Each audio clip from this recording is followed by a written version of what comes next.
what you proposed about the meetings being in different districts. I think it's a good idea, but I think if you do something like that, you need to make sure that it's heavily advertised.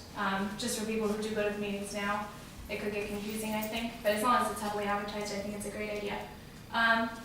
Another thing to kind of build upon that, I was talking with someone and I was wondering why City Council doesn't have an office in City Hall. I know, if I'm elected, I think it would be great for people to be able to come to City Hall and say, I'll be here Tuesdays and Thursdays if they have time, where they can actually come and talk to someone from City Council and make yourselves like a little more accessible. And the third thing that I want to talk about actually faced County Council this week, and that was junk cars and an ordinance to allow the county to cite owners of old non-functional vehicles. The county voted with a 6-5 vote to not approve the ordinance. Although this ordinance only affected 23 municipalities that have county-enforced zoning regulations, I think it's important that Wilkes Barre takes a stand on this issue. I checked through the city ordinances and I didn't see anything as far as junk cars on private property. I did see it on public property though.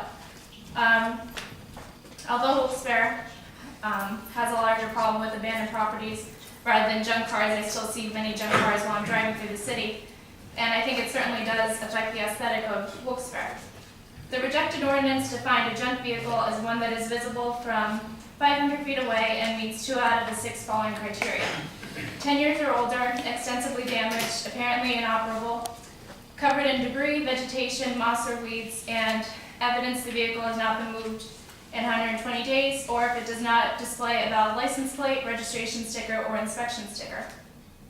People would have 60 days to comply and would then be fined if they failed to take action. I know several municipalities, not necessarily in the area but also out of state, that have this ordinance in place and it's been effective as far as I can tell. It's a small step in improving the looks of Wilkes Barre, but I think it's a necessary one.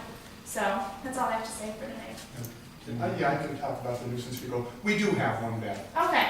I didn't see it in the code, but yeah, what happened was higher courts had made some decisions several years ago that clearly defined what would be required in a nuisance vehicle ordinance. At that point, after reviewing those decisions, we amended ours, and I think it is now in the nuisance chapter. So if you look at the Code of Ordinances again, and you look in the nuisance chapter, I think you'll find it in there. If you're having trouble finding it, give me a call. Okay, yeah, I looked in the vehicle section, but I couldn't see it. We moved it to nuisance because of those court decisions that I just talked about, but that's where it is. Okay. Is it enforced? Do you know?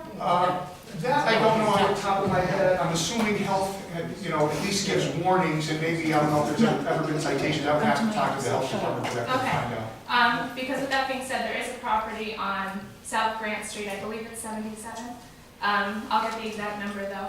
But I mean, if you look in the backyard is on Garnet Lane, and if you look at that, I mean, there's at least 4 or 5 junk cars on that lot. And if you drive down Garnet Lane, there's several more properties that have junk cars. So I don't know if like I said, I'm not sure if it's heavily enforced or anything like that, but it's definitely an eyesore and it's a health problem too. Yeah, and Beth, we have enforced it. We had a property, the district I represent, and it had, as you said, 4 or 5 cars, and it was addressed.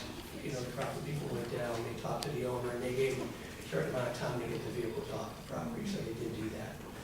As far as the meetings, yeah, they will have to be advertised, and Mr. Ryan will be doing that, so they'll be publicly advertised so people know where the meetings are going to be, what time they're going to